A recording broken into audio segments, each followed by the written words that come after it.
field is how to make the earth work and how to give people the kind of knowledge needed for the future. If you plan the whole thing in the beginning as a system, so you don't need buses, that all the transportation is built in the city itself. There'll be radial transportation, linear, vertical, all one transportation system. So you get on a little unit and dial or verbalize the area you want to go to. The arts center, music center, it'll take you there.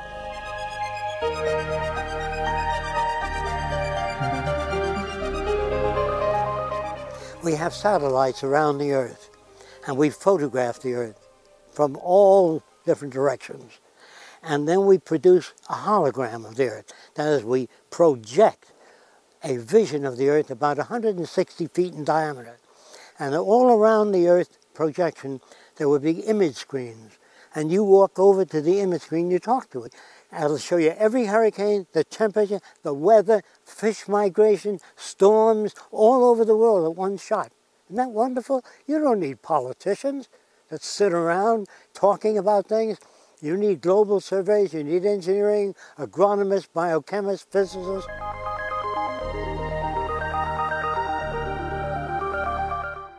If we fail to accept the responsibility for the future, and if our population begins to exceed the area that we have to support a large population, we're going to have to go seaward, build cities in the sea.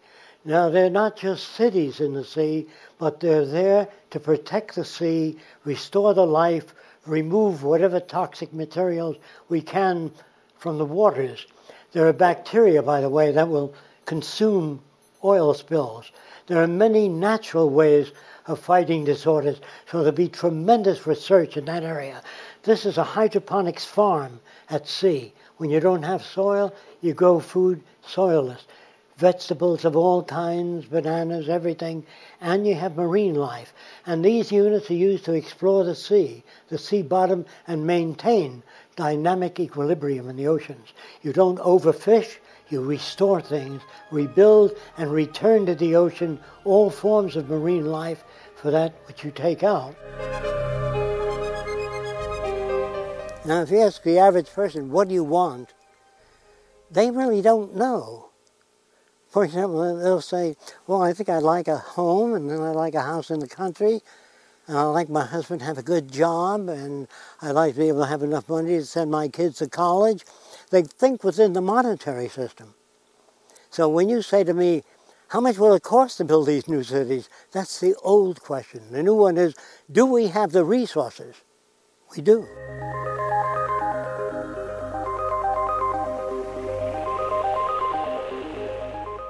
This is called nitinol.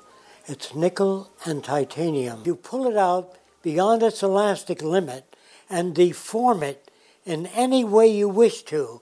I'm going to hang it on this support, and then I'm going to heat it, and you can watch it slowly return to its original shape. Now, that's the way buildings will be put up in the future. They will have a built-in memory, all of the parts. You bring it out to the area that you want that building constructed in, and then all of the shape memories in different pieces of material bonded together. Each length of material has the appropriate memory, so the building can take on any configuration. In the early days, if you drilled a hole, say in the cranial case, only one doctor can look in at a time. Let's say he had a brain tumor. He'd look in and say, you look in, Dr. Jones. This brings the image up to the top, so anyone can see it. So we'll take this lettering here, see? It's brought up to the top, so you can see it from any angle. So what is it good for? If you made millions of these and ran them inside the wall of buildings, and say 20 of them came up to the middle of the building with a lens concentrating the sunlight right in here. You'll have bright lights at your sewing machine, all the areas you use electricity at. You'll be using daylight efficiently.